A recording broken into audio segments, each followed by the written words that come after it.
So we're going to hand over to Svetlana Surodina, our ARK Entrepreneur in Residence, to chair this next session of our Longevity Week event.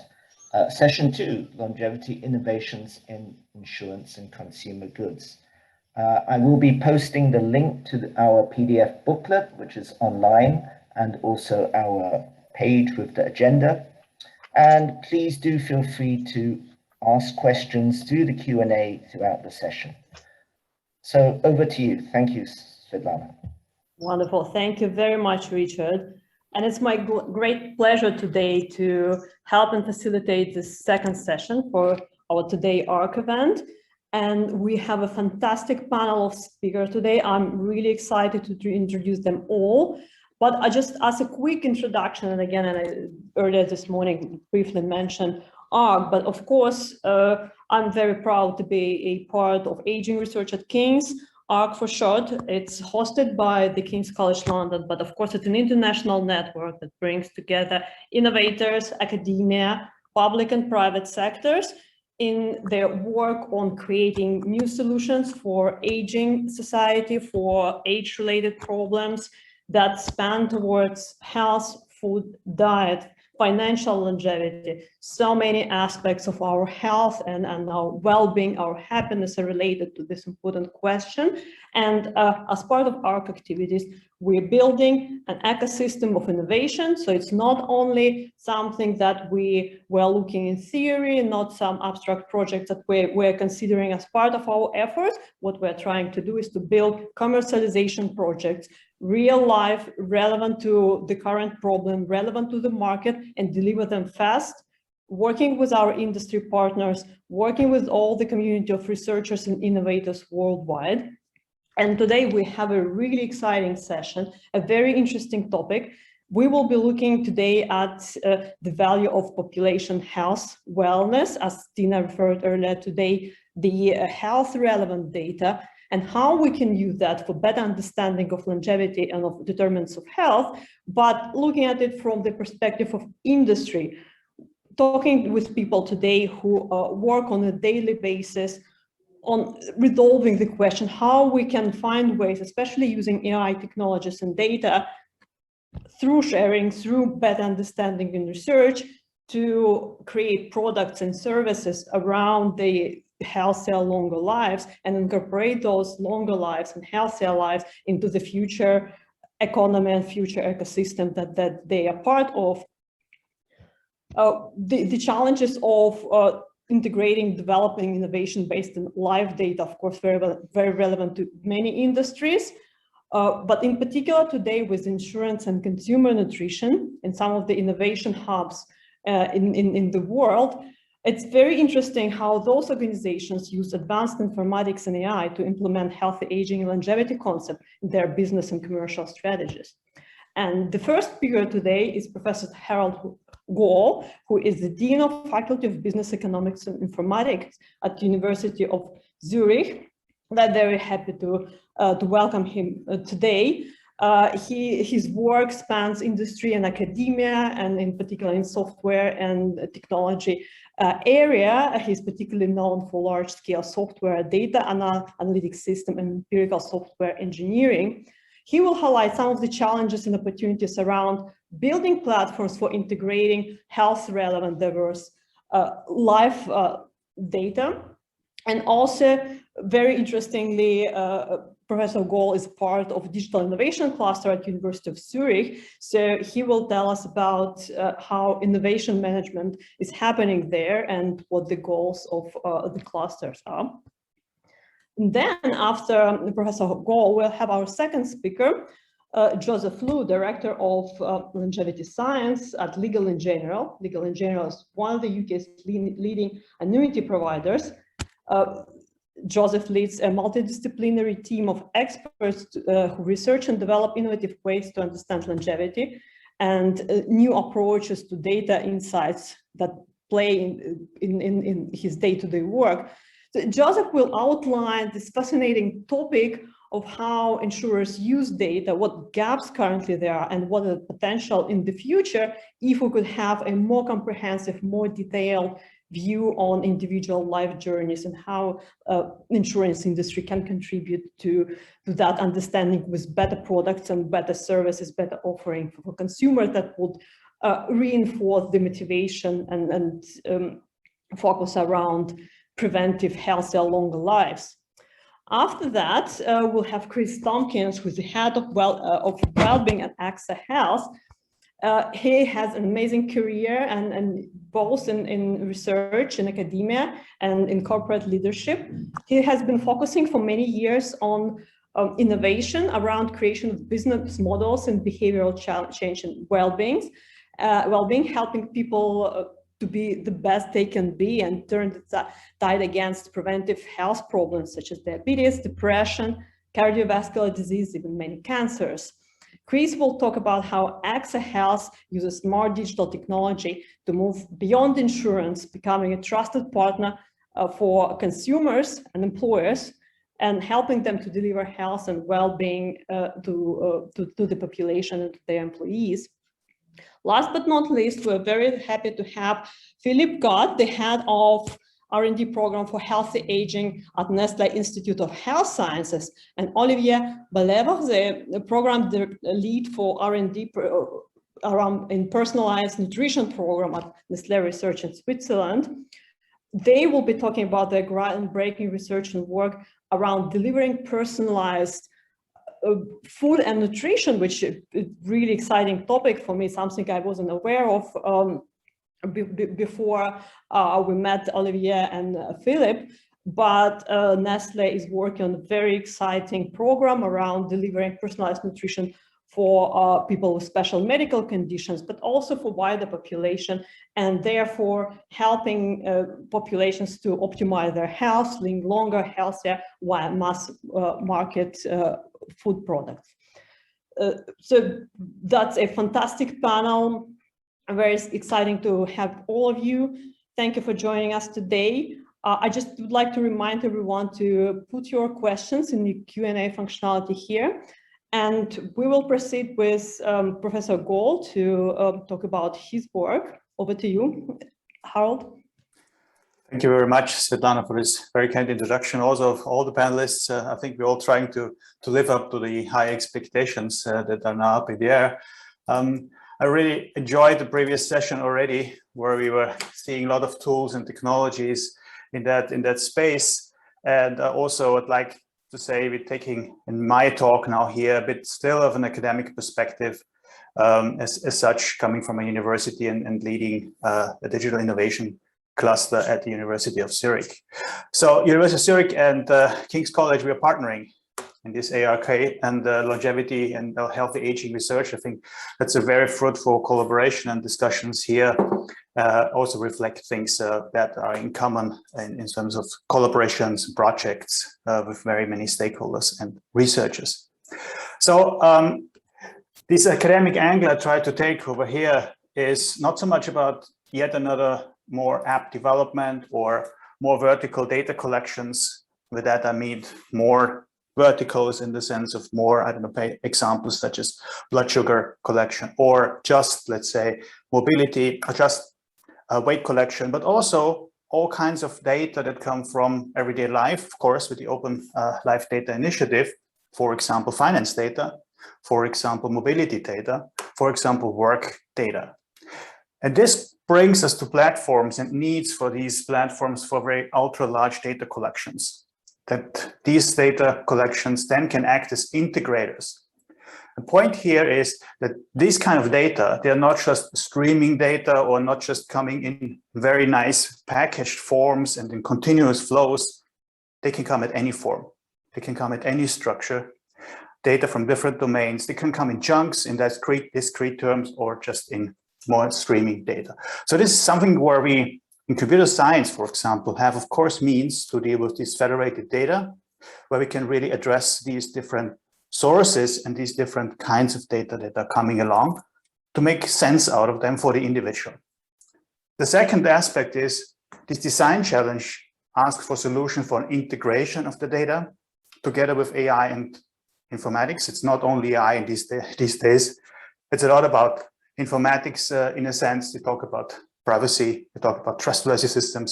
So in the technology arena, we know how to build trustworthy systems.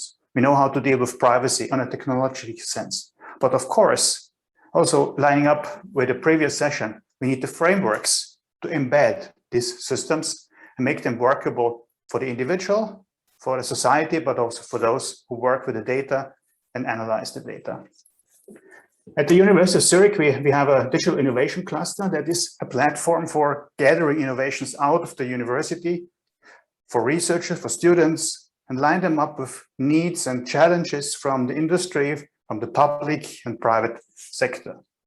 So I'd like to think as a bit more like not getting more into more and more apps and more vertical data collections, but let's say more frameworks for, I call it a data drive-through for the individual to take the data, drive through, get some additional added value for the data giving, and then have the greater benefit for all involved. Good.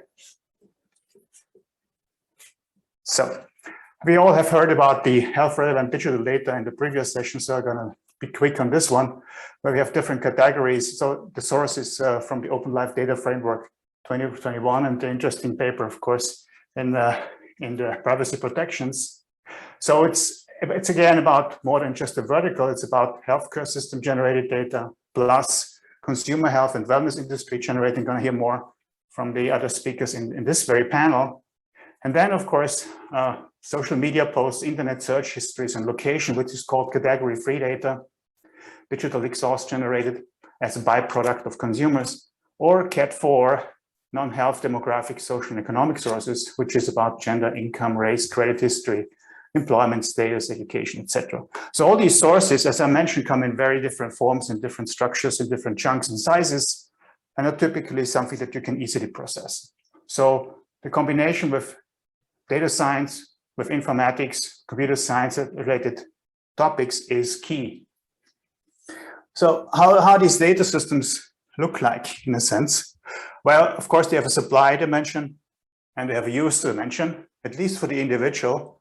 So for everyone, and we heard about very nice examples about applications or apps on a mobile phone, for example, that would do either, give the data or also do some pre-analysis on the device and then get it, so to speak, in the health cloud, as we have heard, or to allow public research or third sector research for the individual and with the individual. So the engagement part is an important aspect to it.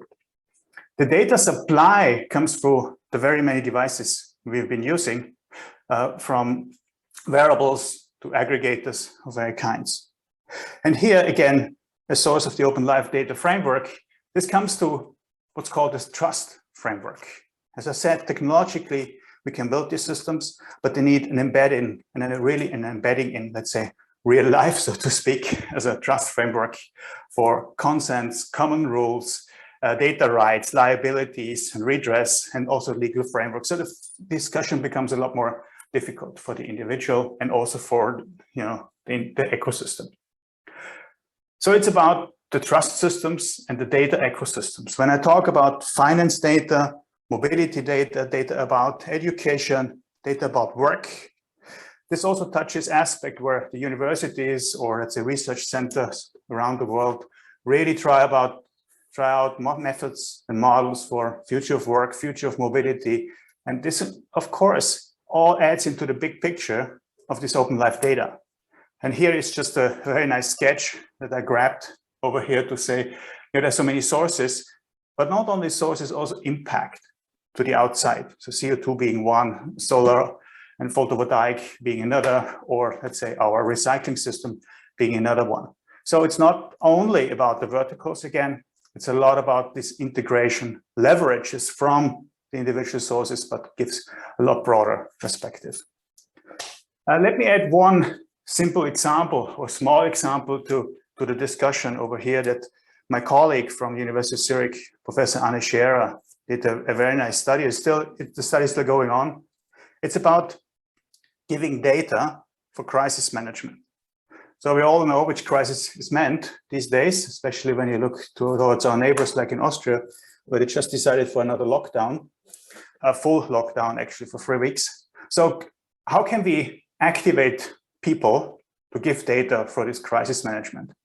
She did a study, and this study is something where she formed a platform of people who were willing to respond iteratively, week by week, in some certain intervals, and share their health data about vaccination, general health conditions, mental health, issues with education of the kids, homeschooling as one of the keywords, commute or non-commute, working at home, situative issues. On a regular basis to collect on the one hand, but also to give from the individual to this platform. And one of the aspects of this platform that made it so interesting for the individual to participate is not giving data, but also receiving data. So the receiving end was an engagement also among the individuals giving the data, but also, of course, the data analytics that was provided, the results, interim results on a regular basis, kept people engaged, like the degrees of vaccination in the population, some, of course, all anonymized, but it gave very good indicators on the way how things are being used, how the data is being used for the greater benefit. That's why I called it giving data for social good. You know, all giving for social good, but I think giving data for social good is a very nice example over here that Anne Scherer was using in her project. So 60% of respondents were willing to share and give health data during the pandemic. So I think this is something where we typically care very much and be super sensitive about it. It shows that these platforms can work if you add incentives, if you add engagement to it and the like. Let's add to the discussion a bit more the innovation management. As a university, of course, we have more than 100 subjects, at least in my university, from all kinds of disciplines. How can we use innovation and innovation drivers as a university? So to get people together to think about problems like these open life data in a broader sense, we need people with all kinds of backgrounds, not just the computer scientists or let's say the people from economics or the people from health. We need them all. How can we line up the talents and the expertise and everything that we need actually for solving some of the problems? For that, I think it's clear that we need some kind of innovation management. Whether we like the word management or not, it's something where we have to have structures and processes to deal with one of these 8 broad challenges over here in realizing value out of research, meaning research results, translating them into maybe applications, maybe into platforms, maybe into economic models, health models, individual finance models that are all contributing to, let's say, healthy aging, longevity, and of course, open life data in their analysis. Harold, just for the sake of time, we're probably going to have 1 more minute, if that's okay? Sure, of course. So this innovation management is something that I'm stressing. And for that, let's jump forward 2 slides. We did something that we called an innovathon. It's basically a hackathon, but around co-creation, about ideation, and working with students and lining up student teams with challenges that come from industry. So we have industry partners coming with challenges in that area. For example, mobility. This is the one that took place. And we're going to use more instances of this innovathon for mobility, plus some in health, some in digital trust, and some and so forth. These innovathons gather students, gather talents, gather researchers with challenges from industry. And with that, new kinds of results, new kinds of prototypes, new kinds of models will come out to help hopefully serve us for the open life data and longevity solutions. So, of course, you need to fuel these initiatives with grants and ventures and fellowships, but that's just a side. Maybe you can look up in the slides later if you're really interested. So let's bring it to the last slide. If you're really interested, join us over here at our Innovation Hub, gather some information or team up also in this initiative between University of Zurich and King's Aging Research. Thank you very much.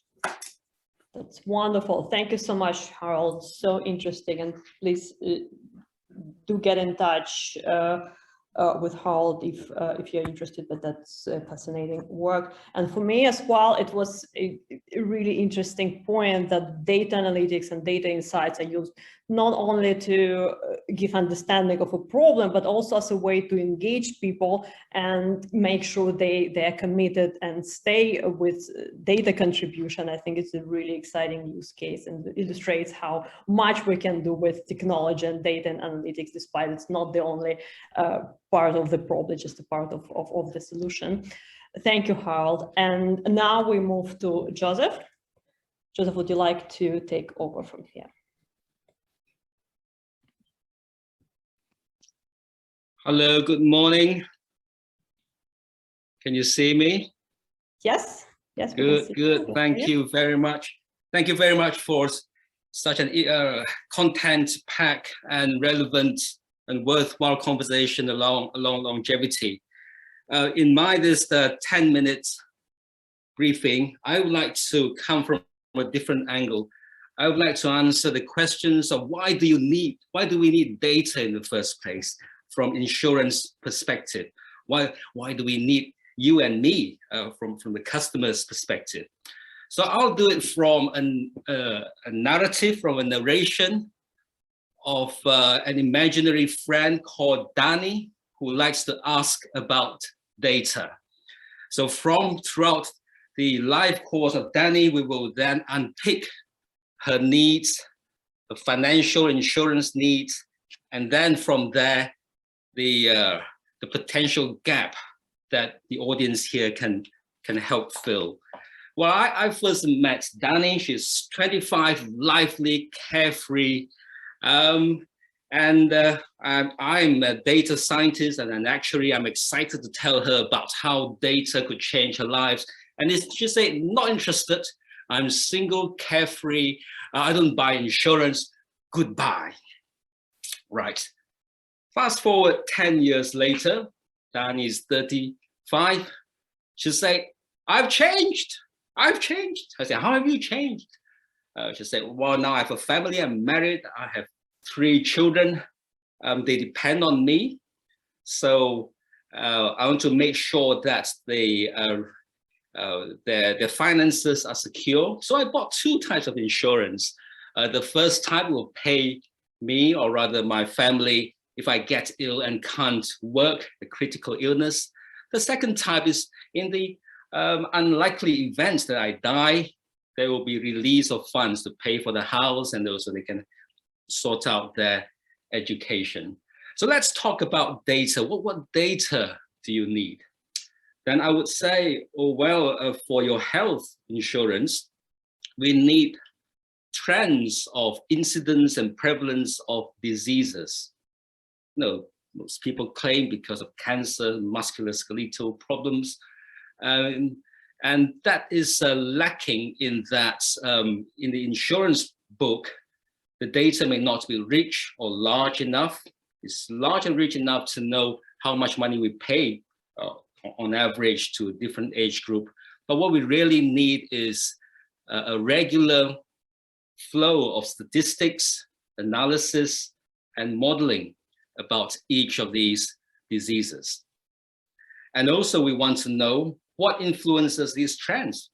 How might COVID affect musculoskeletal problems, cancer? There's screening has stopped.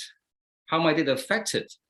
And also how might medical intervention, a new way to quickly diagnose cancer, will it increase the incidence? So these are the things that we need to know and answer. And with regards to death, it's also death trends, and not just typical death trend. We need to split it by age, gender, socioeconomic groups, and different factors. Wow, it's a lot. Now fast forward 30 years. Danny is now 65. We met and she said, I've changed. I'm not too worried about providing for my children anymore. They've grown up. Now it's for myself. I'm going to retire. I don't earn anymore, but I want a stable and secure income. I want it predictable. So I got an annuities. Oh, by the way, my health is okay, it's good. Diagnosed with diabetes, no problem, it's treatable. Had one heart attack. Fine, I'm fine, I'm fine. So what are the data needs of this insurance product, annuities? Well, I would say for annuities, it aims to pay you for life. So we need to know what does it mean, how long a population can expect to live. And in the UK markets at the moment, it's quite diverse. You know, if you smoke, you get more money. If you are diabetes and cardiovascular diseases, cancer, motor neuron disease, they each have different increase in death rates or shortening of longevity, and they each have different trends. The problem at the moment is that although insurance book data, we have our own data, but we really need more volume. If you want more volume, you need to go to the public health. But a lot of these analyses are not really repeated regularly. For example, death rates related to diabetes might have done in the UK, I think it's 2011. But the next time they analyze it, they say, I'm not interested in death anymore. It's more important to have quality of life. So it's the quality of life that get analyzed, but not death.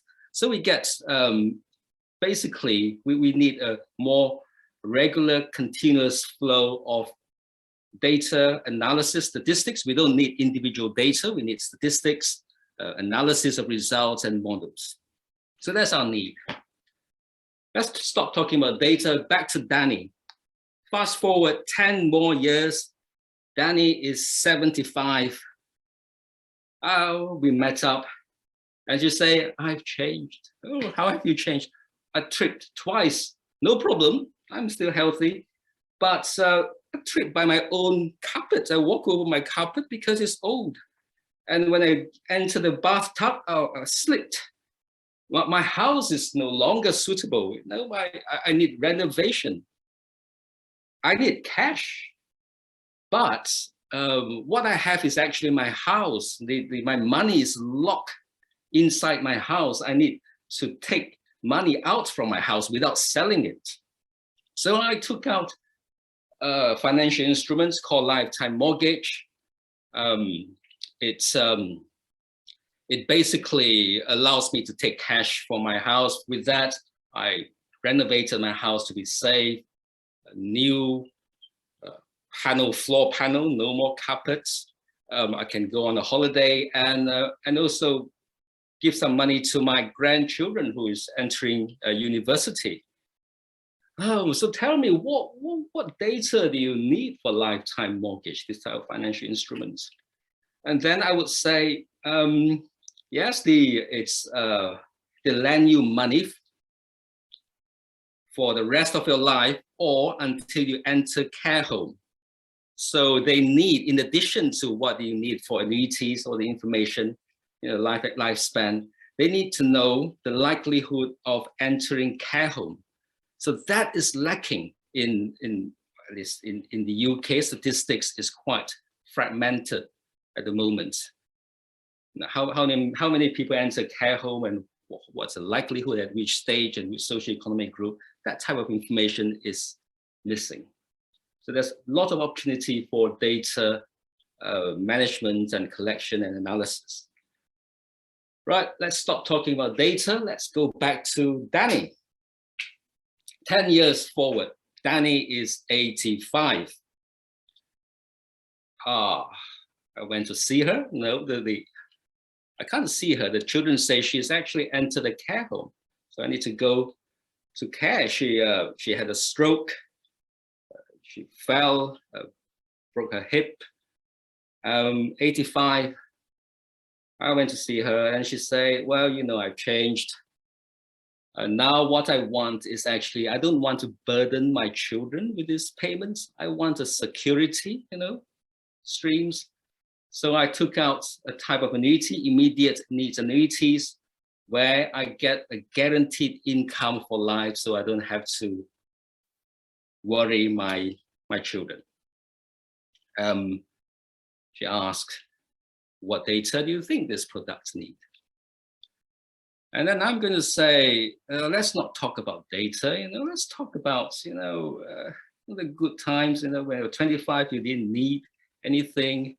But throughout your life course, you had different financial needs, and these financial insurance products have been accompanying you. And with better data, they can serve people like you and others better. I will leave the questions for at age 85. What data is missing, and how can we improve things later in our panel discussion? All right. Thank you. Brilliant, that's great. Thank you so much, Joseph. And for me, I think what really got me excited about the fact that not only insurance companies, legal and general team can develop better suiting financial products for someone, for example, like someone who needs a lifetime mortgage based on higher quality data and better understanding of individual user. But this particular person as well, Dani, she would be able to make much better decisions in terms of her financial planning and life management if she also had this data, if there was a system where both insurers and the individual and other organizations, potentially with permission of this particular person, could be able to access the information and the insight that the data provides. So there's really win on all sides, and of course it wins on all sides. There's one thing exciting throughout this conference is that Dani will have to answer a 5 to 10 page form at age 85 to get a quote. If you have good data and then you just press button, I give permission, don't bother me with this 10 questions. What type of situation, you will very quickly, this data transfer will be able to help her, release her from a lot of trouble and get her some very more accurate management actions from people around her. Brilliant, absolutely. Thank you so much, Joseph. That's fascinating. And Chris Tompkins from AXA Health, I'm sure will be able to help us with much more insights and information from his perspectives. And Chris, over to you. Great, thanks ever so much. So, Svetlana, if you could pop my slides up. I'll just kick off while the slides are coming. So, it's great to get the opportunity to talk here and just think about the scope of this session. I mean, I've got a background both in terms of molecular biology, in terms of my PhD. Then I was in a FMCG business in Unilever. And what's really been my passion of the last 20 years now, actually, is about engaging people in terms of their behavior, thinking about lifestyle-related diseases and sort of how they operate at the molecular level. And fundamentally, supporting people onto healthier life trajectories. So if we can go to the next slide, please. But now, this is not going to be news to anyone, particularly in this conference. We know that we have an aging population. We need to support people in work for longer. So the challenges of things like type 2 diabetes, hypertension, how that's impacting that old workforce. This is not just an individual personal problem. It's not just a problem for the healthcare system. It's a problem for employers. It's also something that we can absolutely tackle. So if we go to the next slide, so there's a lovely bit of feedback from an individual that we worked with just slightly pre-pandemic, and there was no medical intervention here. This is a person who's had an elevated HbA1c, and we engaged with the individual to support them. And if you go to the next slide, let's just call out some key points in what this individual is saying. So it's been about lifestyle change, but also an understanding of, it's not in the moment, it's once people have felt that their challenge, their actual health has been challenged, their desire to actually support lifestyle change, to engage with lifestyle change for the rest of the life, there's a completely different change of mindset. but if we think about the sort of the benefits in terms of sort of day by day, we've got him talking about, you know, I can keep my mind on my task. It's helping with my sleep. These are the everyday benefits. And, you know, this is a positive story, but also I think we can also see the flip side of the negative story if these things are not managed. So people with type 2 diabetes are much more likely to be depressed, for example. And clearly, if you're having these health worries and you're carrying those as a burden, that's going to impact upon you at work, it's going to impact upon you at home. So looking at this positive news story, let's just think about where do we start the journey? Go to the next slide, please.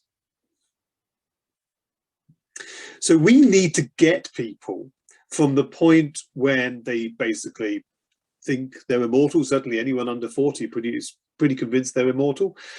How can we get people from that mindset to understanding that what trajectory they're on, how they need to change?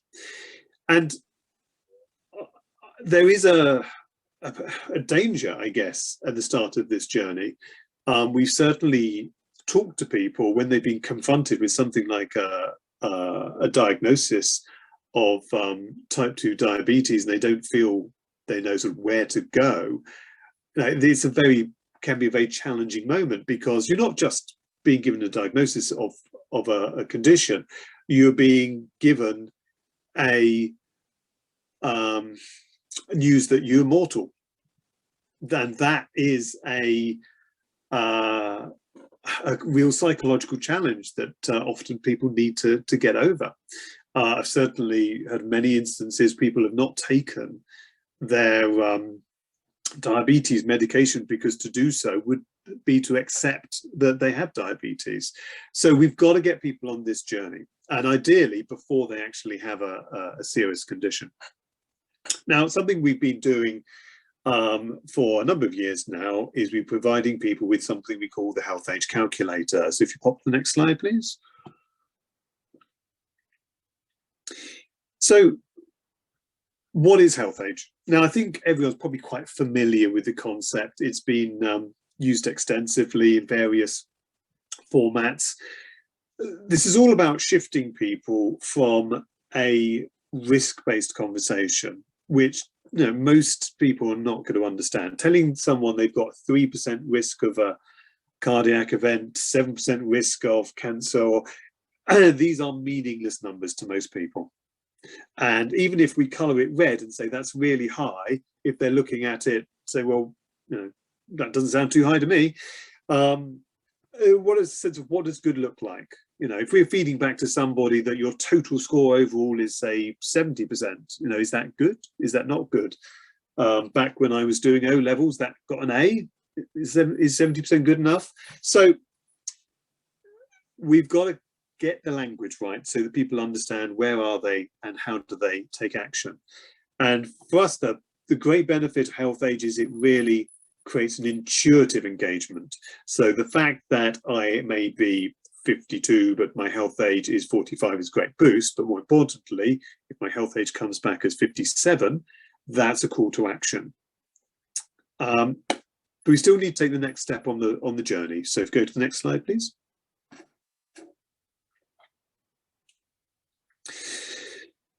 So for us then, we need to get people, rather than to see this sort of headline number, we need to help them get under the skin of where are they, what do they need to do. And what we've been doing with people is basically allowing them to gamify this part of the journey. So if I were to commit to doing a bit more physical activity, if I were to change my diet, what's the benefit for me in terms of how many years younger can I get? And this allows people to sort of play, and certain things people are just not willing to do. If someone's been in and out of some sort of weight program for the last 10 years, convincing them to try to lose weight again may be a big challenge. However, maybe they're open to trying to tackle their sleep or increasing their physical activity. So we need to support people, and once again, getting into like an internal dialogue about, okay, what can I do to be healthier? Go to the next slide, please. Now, on this journey, I speak really as fundamentally a service provider. So please, no hard, difficult questions about insurance. I lead a lot of the service provision within AXA Health, and we've got this ambition to be a health and well-being, so going much beyond insurance. And what we've seen in terms of looking at this data set is not an unexpected correlation between the health risks that people report through something like a health age and the impact in terms of size and frequency of claims. So not a big shock to anyone there, although one caution I will give on this is, of course, causality. Some of these things are drivers, some of these things are actually consequences. So clearly, if somebody is suffering from significant pain, they may well be having a problem with sleep, for example. Well, one of the really exciting things we've seen by looking at the data in this way is, there are better paths for people to take which are not necessarily medical, in terms of more psychological-led paths and more lifestyle-led paths. Now, with that in mind, then, I really want to finish with, I guess, our next big ambition. So if you go to the next slide. So we've had a big focus on physical health, and we talk a lot about, when we talk about aging, we talk about diabetes, we talk about cancer risk, and very much physical health aspects. But if I think about mental health, which is the huge issue now coming out of pandemic, but it was a big issue before, let's face it. It's just exacerbated the situation. I would say mental health is where heart health was 40, 50 years ago. So today with heart health, we look at the leading indicators. We look at cholesterol, we look at blood pressure, we look at nutrition, we look at lifestyle. But 40, 50 years ago, sort of heart attacks sort of came out of nowhere to a certain extent. We need to think about mental health in a similar way. And this is a big ambition for us in AXA Health. How can we understand more about those leading indicators of mental health? How can we support people to be the best they can be when it comes to the health of their mind? Wonderful.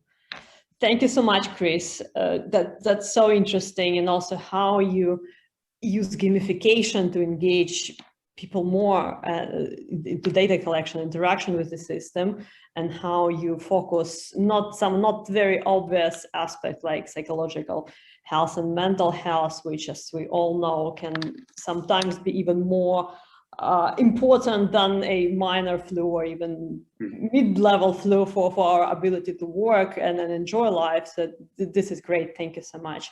And now we will move to our final speakers for this session. Olivier and Philip, over to you.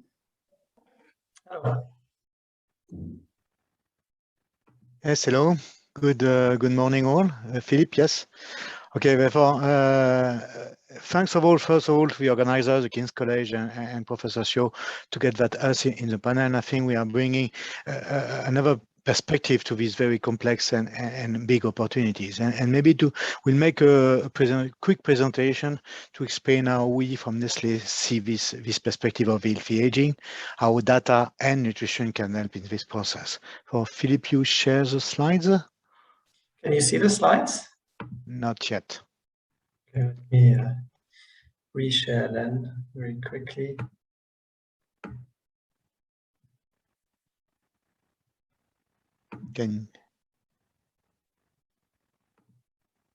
Yes.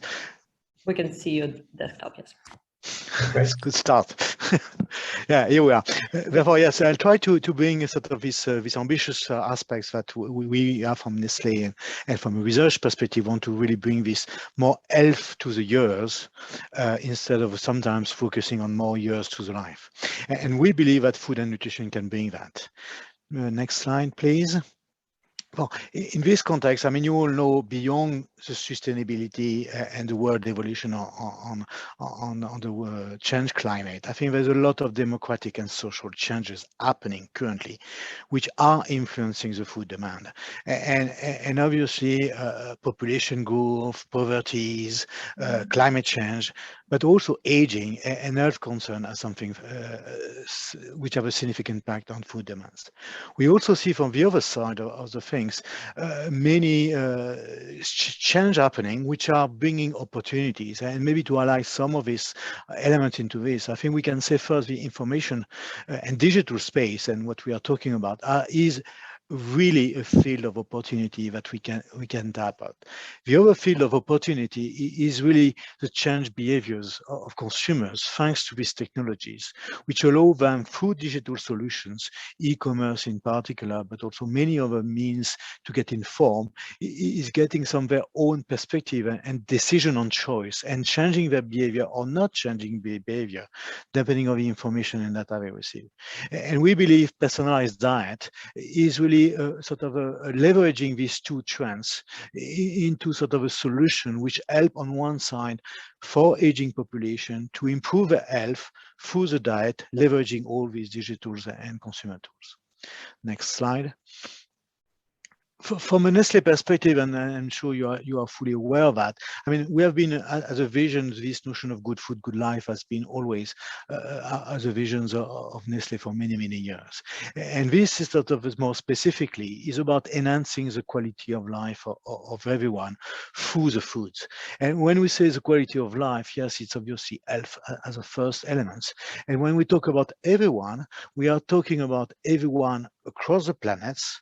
We are talking about everyone across the lifespan, from really sort of early age to the most advanced age, but also everyone together with their pet companions, which is a very important part of the health, and together with also social interactions. And because food have also a very big social role to play. And therefore, this is where we believe that from the food perspective, we can really bring this enhancing quality of life.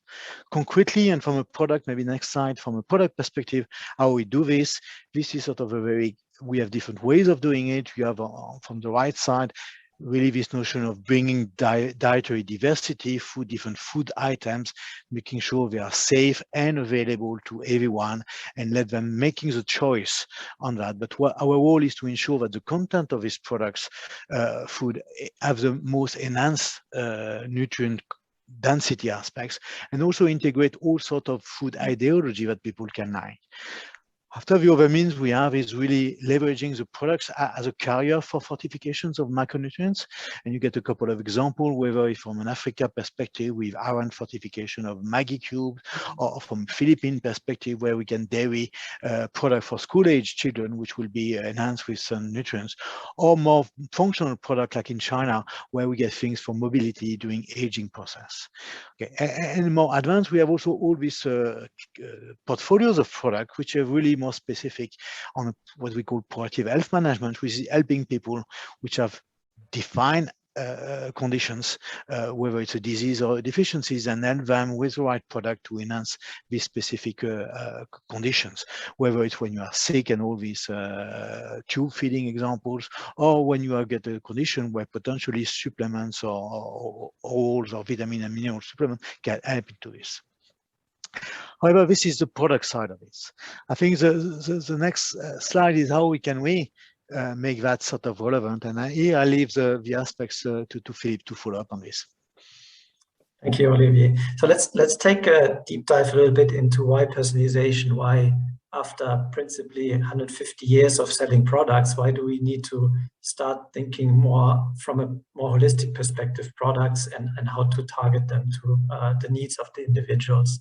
And what one cannot stress enough is the influence of diet on health and disease. And on the left, you see a graph that depicts the influence of different components of food on survival. So essentially on the ultimate outcome of health and disease.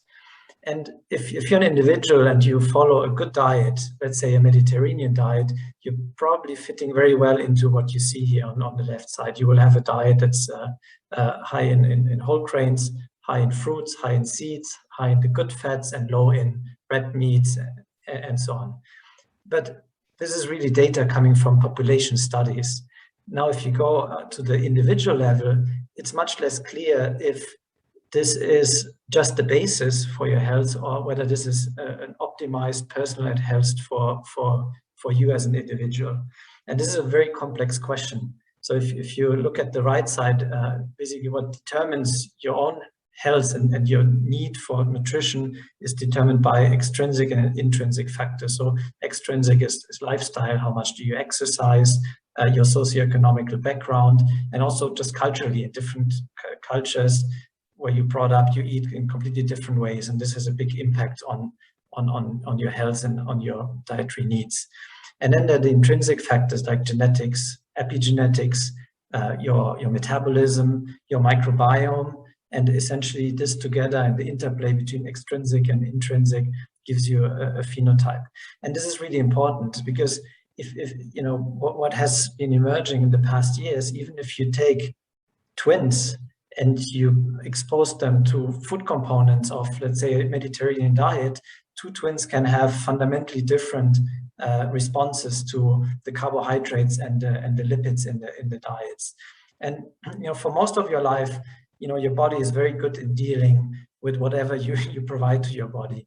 But when you think of the phase where you go from being very healthy to starting to be not so healthy, actually, let's say you're in a pre-diabetes scenario where your blood glucose is already not as well controlled as it should be, the risk to proceed to diabetes and to disease and all the complications is really high. And here one of the main questions behind personalization is, can one change the trajectory of health by giving a personalized spin to the food? And one of the, I would say, one of the emerging and most beautiful proofs of concepts in this space is a study by the Weizmann Institute in Israel, where they asked the question, if we take pre-diabetic people and we match them to a dietitian that provides them recommendations for a Mediterranean diet, which is the gold standard of a healthy diet for cardiometabolism, and you compare this to a diet that was designed, tailored really to the individual needs of the person, taking into consideration the age, the gender, the clinical parameters, but even the microbiome, and you design a diet for this, and you compare the gold standard Mediterranean with the personalized diet, what is the outcome after half a year? And here's the outcome, just to go a little bit deeper, was to look into the time you spend per day over a certain threshold of blood glucose. And this is a very, very important parameter when it comes to the question whether you progress to diabetes or not. And essentially what this personalized diet showed is that the people on a personalized diet have less time in hyperglycemia and high glucose after a meal. And over time, they reduce a marker called HbA1c, which is essentially adherence marker to a healthy lifestyle, indicating the control of your blood glucose. So these examples are emerging. I think the evidence is there that you can go beyond the general healthy diet. I think what is missing today is really the framework, how consumers can share their individual physiology, their individual habits, their individual behaviors to get the right feedback for the right diet and food and nutrition. And with this, I hand over again to all of you who will explain you a bit how we think about such a nutrition and health framework. Just very briefly to come in, Olivier, excuse me, probably will have a couple of minutes to... Okay, this is the last slide and we'll just cover this. And this is a framework of this personalized nutrition, and we see it from Nestlé perspective. And also we see also the data part. It's all about starting on this notion of a benefit platform, whether it's because of a disease or improvement of health. This is where, and you start with a proactive sharing of the data, and that was a big topic this morning already on a proactive sharing and open and trust in sharing this data, which can come from different sources, whether it's wearables, whether it's healthcare professionals, or whether it's just a retail or a shop list of food that you have been purchasing. And this data, I think that's where we believe we can add a lot of value, is helping the consumer to make sense of all this data that they have around their health and situations, and propose them an interpretation of it versus comparing this individual data with a bigger set of cohorts, which have been proven that these differences are evidence for what type of recommendation of changes are required to deliver this health benefit. And therefore, this whole aspect of data interpretations is critical in the context of evidence-based and scientifically demonstration aspects. And once we get a clear-cut recommendation on this will lead to product, service, or changes that the individual need to do. And that can be from a lifestyle perspective, it can be from a food habits perspective, and it can be as well certain type of product which would fit more to close the gaps. The most important way as well, and that has been touched by previous speakers as well, is these notions of feedback and keeping the motivation on that, because all these things should work if there is a win-win for the consumer perspective. Therefore, all the benefit that we get recommendation, new product, new lifestyle, they have to see the benefit on their ambition and their objectives are. And this is this virtual circle, which is very important, based on scientific base, with data behind all the steps, which are critical to make sure that this personalized nutrition can be successful. And maybe I stop here and I leave the panel discussions for many questions. That's fantastic. Thank you so much, Olivier and Philip. Very interesting. And it's fantastic that all of our speakers today covered the points of user engagement, ultimate motivation for the individuals, also the importance of opening up data, connecting data, having this dialogue with consumer based on their data in a trusted, secure way. So this is fascinating and expands so neatly on the conversation we had this morning. And I'm afraid, because for the sake of time, we have just a few minutes left. So what I would like to suggest is just offer to all our panelists to give final closing remarks. Maybe something you really want to highlight as the direction for the future, or maybe a message to our audience that you would like to convey. It would be very interesting to have the summarizing ideas from you. So shall we start with Harold, perhaps? Sure. I think you almost summarized it very nicely. So the dialogue is the issue. And I think that with the dialogue, we can spark engagement and then add more value to the individual with this dialogue, either for him or herself, but also in exchange with others who might be in a similar situation or have been going through a similar situation. So I like the marker idea, just to see it as an example, but also very many scenarios that, for example, Joseph was giving, or also Chris, that will help us then gather the data, not in only a gathering sense, but the individual analytics or collective analytics for a group of people, and even that, translating that into benefit for the wider society, in a sense. Of course, this is a big thing if we go step by step, but if you start thinking in this bigger framework, the individual vertical data collection and analysis will serve a bigger purpose in a framework that we're setting up, where we can aggregate multi-form, multi-structure data and use technologies we have at hand to then feed back to the individual with engagements, and maybe iterative engagements on the way. So that's my take. Brilliant. Thank you, Harold. Joseph, the remark from you, probably 30 seconds for the sake of keeping our time. Right, thank you. As shown in my little story, we see that people's health and well-being can be improved through financial products and insurance, so that they can be happy and healthy. And in turn, these financial instruments can be further improved and made more precise and useful through the data analytics as well as systems that we are talking here today. So there's a lot more that we can contribute people like you, your talents and know-how as we enter into this revolution of data and information to make things better for everyone. Thank you so much, Joseph. Chris, and yeah, we'll literally have 1 minute left. So Chris and Philip and very quickly then, I think all I'd say is, in terms of the morbidity challenge in front of us, I think it's eminently solvable, and I'm always an optimist, but I think in terms of I think we've got some exciting time ahead of us, because I really do think we can actually change the trajectories of hundreds of thousands of lives. Brilliant, thank you. And maybe from a Nestlé perspective, I think what we should keep in mind is the consumer and the consumer health. At the end of the day, they are the center of our focus, and the data are an important element, but let's make sure they are with the journey with us and not only separated. Exactly. And in the end of the day, it will come down to the credibility and for something that can be incorporated in the habits of the people. So it shouldn't be a burden, it should be support to people to live healthier. Amazing. Thank you so much. What an amazing panel we had today. So many insights. I have been getting messages from the audience and other panelists suggesting that we continue discussions, make introductions. So it's amazing that we have so much feedback and so much interest. So I'm very much looking forward to continue work together on developing the ecosystem. And we're exactly on time. Thank you so much as well to all the panel for being with us today. And I'm handing over to Richard. Thank you. Thank you so much to all of you. It's a great panel, great discussion. As with all webinars, overrunning, but it's a great start for networking. Please do, as the audience, also get in touch with us. If you have questions, we can pass them on to the panelists.